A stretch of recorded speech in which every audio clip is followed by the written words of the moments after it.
Hello everybody and welcome back to Be Joy in the Kitchen. I am Be Joy and this is my kitchen. So this week at the farmer's market, I walked away with not one leaf of lettuce, not one leaf of kale, not one leaf of anything green because there was none to be found. The stand I usually go to, which has maybe 10, 15, 12 tables, something like that, had about 5. There was squash, and there was basil, and a couple cucumbers, but there was no greens to be had.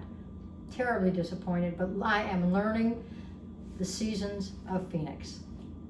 So there was another stand, however, that I've gone to over the last few weeks that had mushrooms, like really cool mushrooms. So I got a hold of some Italian oyster mushrooms, and this is what it looks like, and thought to myself, what can I make with Italian oyster mushrooms? Something Italian? Maybe, but instead I've chosen to make a mushroom taco because the gal that's at the mushroom stand said, oh man, we made tacos with these mushrooms this week. They were delicious.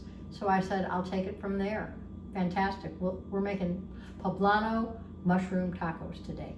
So while I was waiting for you and getting all my ingredients together, I had some oil heating up on the stove, about a couple teaspoons, maybe a little more because I'm kind of heavy-handed when it comes to olive oil. And to that, I've cut these wonderful mushrooms. I've cut 4 ounces of them up into little pieces, just like this. And I'm going to go ahead and throw those in the pan. You can hear a little sizzle there. And I'm not going to move them. I'm going to leave them there for about 3 minutes, just to cook on their own. So while we're waiting for those guys to cook, I've got 4 ounces here of coconut milk yogurt. This is going to be our topping. Now, you can buy coconut milk yogurt. There's some good ones out there. I tend to make my own, where I put a can of coconut milk in my Vitamix, you know, my favorite Vitamix over there. And then I add to that two capsules of high probiotics. High potency is the word I'm looking for. And then I put it in my jar here, in my mason jar, cover it with cheesecloth, with a little top on it, no top, but just a cheesecloth on there, and I let it sit out for 48 hours. So this is my batch for next week, this is my batch from last week. So to this, we're going to add, for the topping, 2 teaspoons of lime zest. And when I like to make it pretty, I didn't microplane it, I just used the regular zester. And after that, I chopped it up really fine. So I'm going to go ahead and stir that in here while we're waiting for our mushrooms.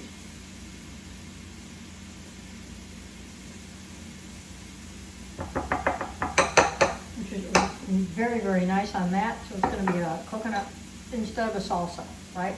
A little bit of a change from that to your taco. And we still have a little bit of time here on those, so I'm going to come on to the next part of what I did. The Poblano chili. This is a Poblano chili pepper. You can see what that looks like in case you don't know what one looks like. And what I did was I took it and made really, really thin slices. While I did this, I took out the seeds, I took out the membrane, and I did that wearing these gloves. Because otherwise I would just have, you touch your eye and the next thing you know you're in the ER. So be very careful with the Poblano chili peppers here. Let's see how our mushrooms are doing. We're about 2 minutes into them. I'm not moving them. I'm just letting them stay like they are. So we're going to add Poblano peppers a little bit later on. And then I've also got a white onion that I chose this time. So sliced really thinly that we're going to add in there as well. And then it calls for chopped jalapeños, about 1 ounce. I'm not so sure I'm putting the whole ounce in because I'm kind of I don't know if this is a un-PC comment, but I'm kind of a gringo when it comes to hot food like this. So here we've got these guys here. They've been about 2 minutes. We got probably another minute on that. And then I'm going to take them and I'm going to stir them around and we're going to cook them for another 2 or 3 minutes. So it's 3 minutes right now. I'm going to go ahead and stir these guys around. And they're starting to let out a little bit of liquid.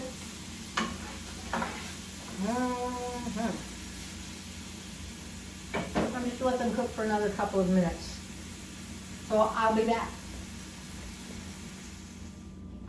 And I've gone ahead and pulled off the mushrooms.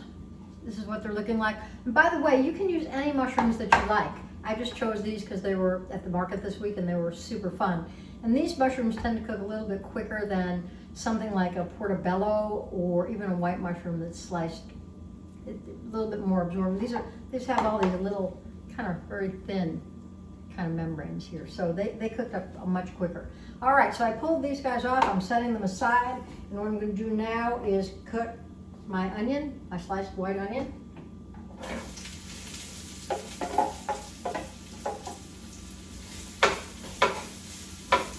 Put that in the saute pan along with the Poblano chilies. And I know last time I made this recipe, I thought, oh, I think it might be a little bit hot for me with all those poblanos. And poblanos aren't your super hot chilies, but for me, like I said, they are hot enough. And we're going to take this and let these cook down, oh, probably for about, let's see, maybe 2 minutes or so. So we're going to go ahead and cook these. Again, this is what the poblano looks like.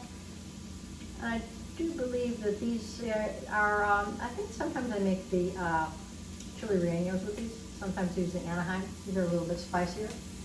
We're going to go ahead and get these cooked down, not terribly sauteed, but sauteed enough. Again, these guys are both sliced really thin.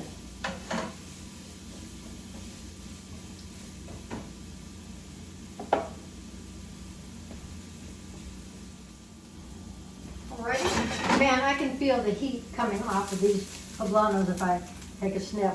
Whoa! So this is what we've got here. This is what you want those to look like. To that, I can feel that heat is getting to my eyes, and that's just some poblano peppers. All right, to that I'm going to add 2 cloves. I've got 2 cloves of chopped garlic.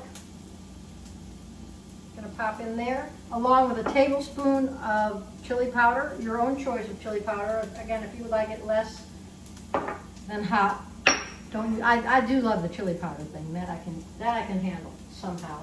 And then this is a whole small jalapeno, about 1 ounce that I've chopped up. I'm going to go ahead and just add.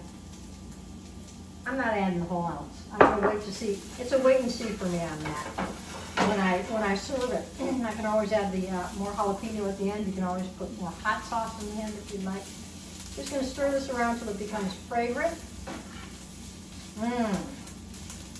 I just love the smell of chili powder. Gotta say. I'm just going to stir that around till it becomes a little bit fragrant. You can time it if you wish. However, it's more of a smell thing. And that's that. To these guys, I'm going to go ahead and add the rest of my mushrooms, after the cooked mushrooms, along with a tablespoon of water. We're going to need a little bit of water to do a little steaming here. All right. So this is smelling hot but good.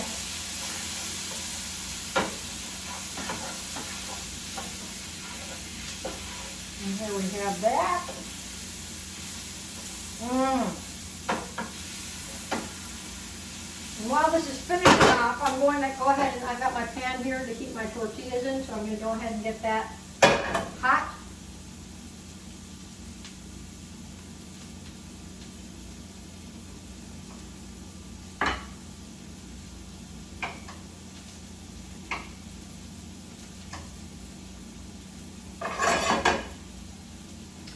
My stove is not wanting to light these days, so bear with me a second while I light it, and if you see big flames, call 911. All right.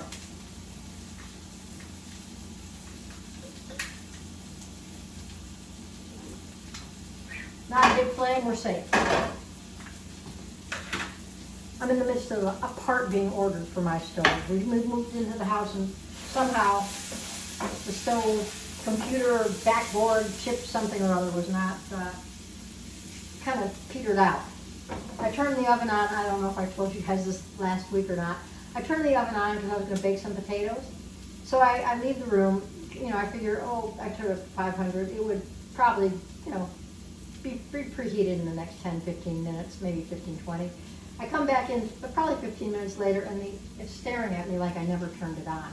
And I went, what is wrong with you?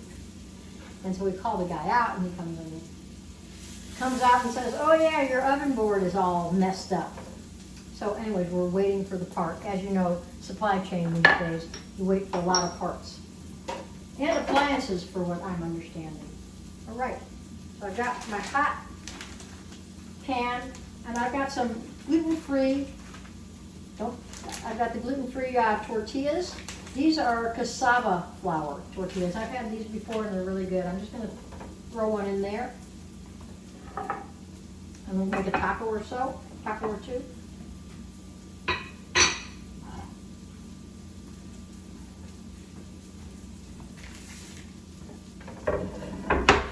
There we go.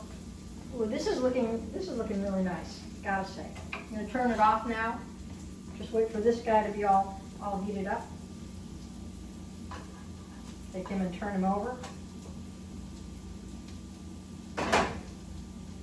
Wow. I'm going to show you guys what this looks like. Up close and personal. Nice, huh? And if you could smell it, you'd be like, ooh, I'll take one. Where's my doggy bag? Smells really good. Here's my tortilla, all warmed up. Put that down over here. Put another one on. There they are. These tortillas, I have to say, are really good. You can also put this in a taco shell. I bought some blue corn taco shells to put that in for lunch tomorrow. So here we are. Got our tortilla all set here. I'm going to go ahead and fill it with the poblano, mushroom, and onion. And then I'm going to go ahead and top it with the coconut milk lime zest. And then give a little squeeze of lime on top of that. Lime juice. And there we have it. Your poblano, mushroom poblano. Let me put it on a plate because we're going to serve those for dinner, and it's like way past dinner time. I got a late start today, let me tell you.